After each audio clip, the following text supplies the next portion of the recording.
Now I Paul myself beseech you by the meekness and gentleness of Christ, who in presence am base among you, but being absent am bold toward you, but I beseech you, that I may not be bold when I am present with that confidence, wherewith I think to be bold against some, which think of us as if we walked according to the flesh.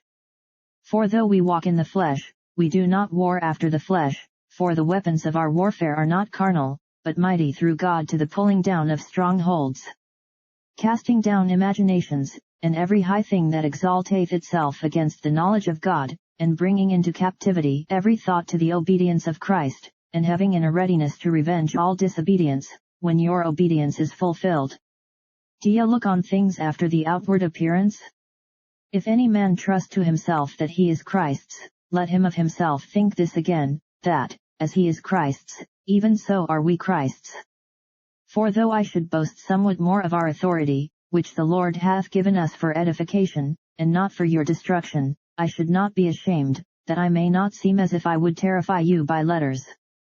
For his letters, say they, are weighty and powerful, but his bodily presence is weak, and his speech contemptible.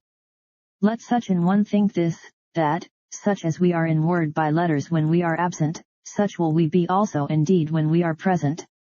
For we dare not make ourselves of the number, or compare ourselves with some that commend themselves, but they measuring themselves by themselves, and comparing themselves among themselves, are not wise. But we will not boast of things without our measure, but according to the measure of the rule which God hath distributed to us, a measure to reach even unto you.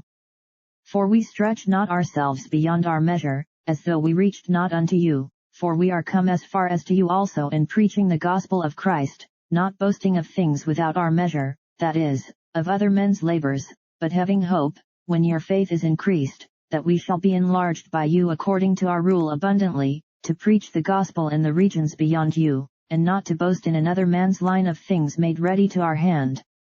But he that glorieth, let him glory in the Lord.